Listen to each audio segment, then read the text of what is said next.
Tetros gazed at the grove's 2 graves, each marked with a glass cross, one his father's, dug up and empty, the other Chadwick's, untouched in the shadows. Tetros' shirt clung to his chest, soaked with his sweat, his breeches smeared with dust from his father's grave. Pain rattled at his body, the exhaustion of the journey and the ones he had suffered against his enemies, soothed by knowing how that his death was on his side. He had followed his heart to Avalon, trusting in his father's last message, "Unbury me," which brought him here, to King Arthur's tomb in the Lady of the Lake's secret heaven. But there was nobody to find. Instead, Tetros had encountered his father's soul, magically preserved by Merlin, so that he could appear to Tetros one last time and bequeath his son the wing that would save him, and Camelot. For as long as Tetros wore this wing, the snake couldn't be the one true king. The snake who had killed his own brother to claim the stone's power. But this was in vain. With this wing, Tetros' father had ensured that a snake would never take the stone's place. The lion's mane would never replace free will with Japan's will. That man would never become Pan. With this wing, Tetros' father had given his son one last chance at his throne.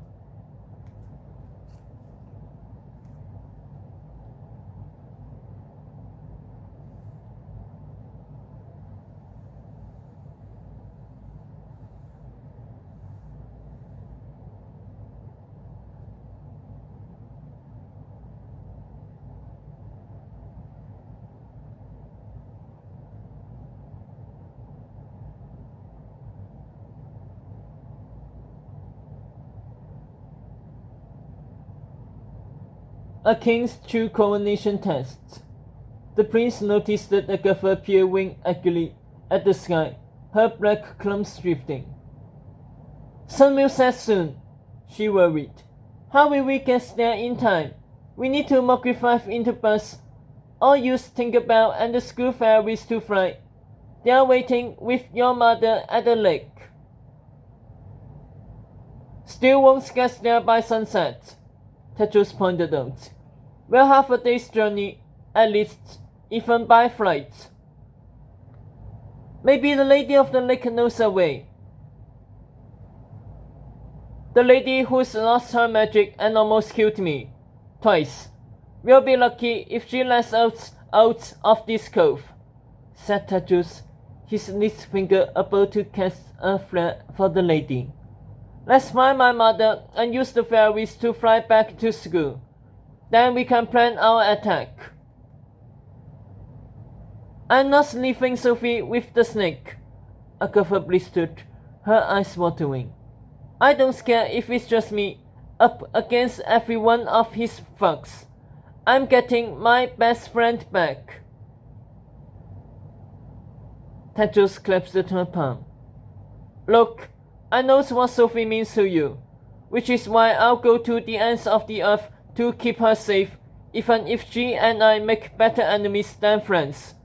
But there's no way to Camelot in time. There's no way to shrink 100 miles. Agatha pulled her hand away. "Does your mother know a spell? Or Hoss or Nicola? They're with her. Maybe they have a talent that's useful." Hoss' talent is busting out of his clothes. Nicholas is reminding us how smart she is. And my mother's is an unhelpful mix of cluelessness and evading responsibility. What about your talent? You're the one who saved us from that Spitfire camel. By hearing its wishes, and you can't use that as a means to teleport across half the... Tetros' eyes sparkled. "Wishes!" She bolted past him. "Hurry, before it's too late." He watched Agatha weave between trees, disappearing into the darkness of the grove. Tetros knew better than to ask. Standing between his desk and his nice graves, the prince let his finger glow dim before he sucked in a breath and summoned with strength he had left in his legs to chase her.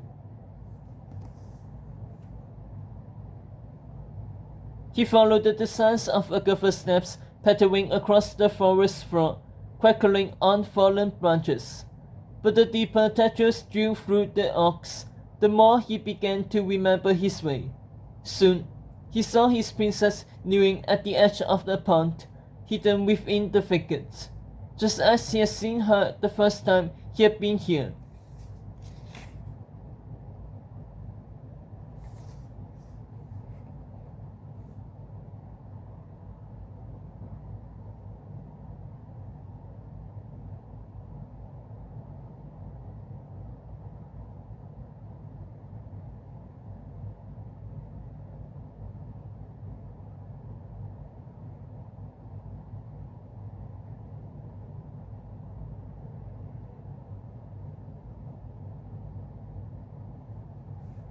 Back then, it was Hoss who had led Agatha to the point when they had been hiding from Waffle at his mother's and Lancelot's safe house.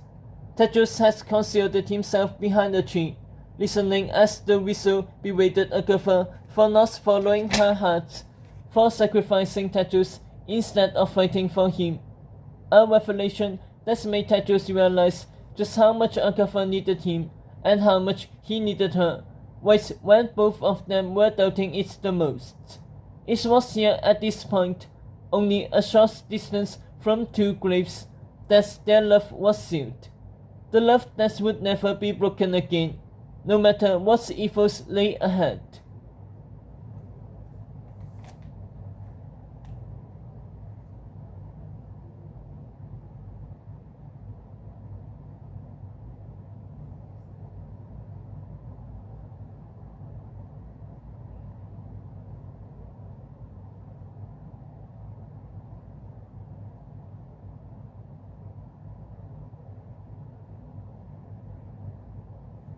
Tetris crouched beside her, the mud soft under his boots.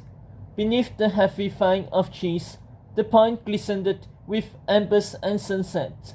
Agatha met her prince's blue gaze in the water's mirror. "Where are they?" he asked, searching the surface. The pond stayed still, its inhabitants gone. Agatha's lips trembled as the sun shimmers faded in the reflection. "But..." Tetris shook her hair. "Let's get back to the others."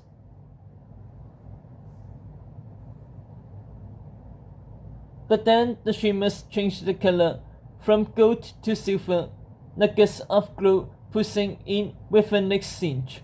All at once, the glows began to move, rocketing through the pond in crisscrossing patterns like underwater fireworks, rising towards the prince and princess, closer, closer, brighter, brighter, until they splashed through the surface, a dozen tiny fish, spitting tails of water like fountains of light.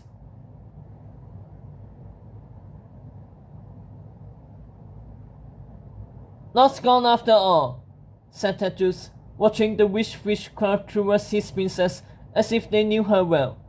"You're only too secret screw."